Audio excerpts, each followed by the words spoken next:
അസ്സലാമു അലൈക്കും വറഹ്മത്തുള്ളാഹി വബറകാതുഹു. സുന്നി വിദ്യാഭ്യാസ ബോർഡ് ഇംഗ്ലീഷ് മീഡിയം സ്കൂളുകളിൽ 5ാം തരത്തിലേക്ക് തയ്യാറാക്കപ്പെട്ട അഹ്കാമു തജ്വീദിന്റെയും വർക്ക് ബുക്കിന്റെയും 6ാമത്തെ ചാപ്റ്ററാണ് വായിക്കുന്നത്. അസക്ത എന്നാണ് ഈ പാഠത്തിലൂടെ പറയുന്നത്. എന്താണ് സക്ത എന്ന് പറഞ്ഞാൽ ശ്വാസം വിടാതെ അല്പം അടങ്ങുന്നതിനാണ്. സക്തയുടെ മേൽ അറിയിക്കുന്ന സീനി എന്ന ചെറിയൊരു ചിഹ്നം ഉണ്ടായിരിക്കും. അവിടെ ശ്വാസം വിടാതെയാണ് അവിടെ അടങ്ങേണ്ടത്. ഇതാണ് സക്തിയുടെ പ്രത്യേകത. ഇന്ന് നമുക്ക് നോക്കാം.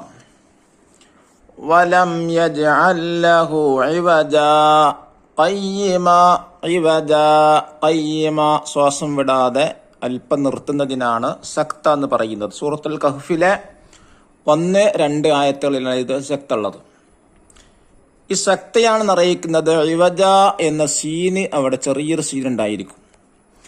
അടുത്ത ഉദാഹരണം, മം ബഅസനാ മിൻ മർഖദിനാ ഹാദാ മാ വഅദർ റഹ്മാൻ. യാസീൻ സൂറത്തിലെ 52-ാമത്തെ ആയത്ത്. ഇവിടെ നോക്കൂ, മിൻ മർഖദിനാ ഹാദാ, അവിടെ അല്പം നിർത്തിയിട്ട് ശ്വാസം വിടാതെയാണ് നിർത്തേണ്ടത്. മർഖദിന എന്നത് അവിടെ ചെറിയൊരു സീന് കാണാം. വഖീല മൻ റാഖ, ഇവിടെ മൻ എന്ന് അല്പം നിർത്താം. വഖീല മൻ റാഖ, ശ്വാസം വിടാതെ അല്പം നിർത്താം.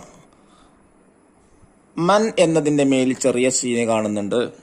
ഖിയാമ സൂറത്തിൽ 27-ാമത്തെ ആയത്താണ്.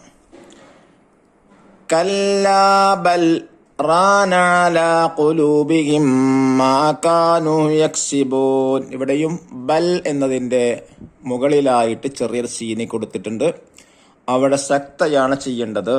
മുത്തഫിഫീനിലെ 14-ാമത്തെ ആയത്താണ്.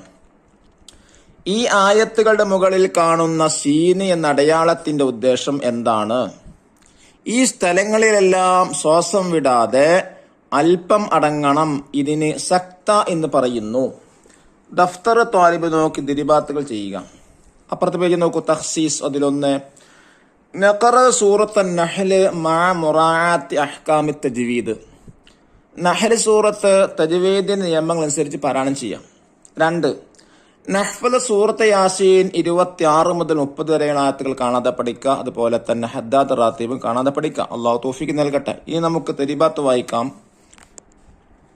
1ാമത്തെ ആക്ടിവിറ്റി നുജീബ് ഉത്തരം എഴുതാം. ചോദ്യം 1, സക്തയുടെ അടയാളം എന്ത്? സീന്. 2ാമത്തെ ചോദ്യം, സക്ത ചെയ്യേണ്ടത് എങ്ങനെ? ശ്വാസം വിടാതെ അല്പം അടങ്ങാം. ഇനി 2ാമത്തെ ആക്ടിവിറ്റി നഖ്റൽ ഖുർആന വനുമയ്യിസ് മവാളിക സക്ത. ഖുർആൻ പാരായണം ചെയ്ത് സക്തയുടെ സ്ഥലങ്ങൾ വേർതിരിക്കാനാണ്. 1 സൂറത്ത് യാസീൻ 51 മുതൽ 54 ആയത്താണ്. മിൻ മർഖദിനാ ഹാദാ. 2ാമത് സൂറത്തുൽ കഹ്ഫ് 1 മുതൽ 4 വരെ ആയത്തില് ഇവജാ ഖയ്യിമാ. ഇനി 3 സൂറത്തുൽ ഖിയാമ 25-27 ആയത്തുകളില് വഖീല മൻ റാഖ. 4 സൂറത്ത് മുത്തഫിഫീൻ 12 മുതൽ 16 വരെ ആയത്ത് കല്ലാ ബൽ റാന. ഇങ്ങനെ സക്ത ചെയ്യുക. തജ്വീദിന്റെ നിയമങ്ങൾ അനുസരിച്ച് പാരായണം ചെയ്യാൻ അല്ലാഹു നമുക്കൊക്കെ തൗഫീഖ് നൽകട്ടെ. അസ്സലാമു അലൈക്കും വറഹ്മത്തുള്ളാഹി വബറകാതുഹു.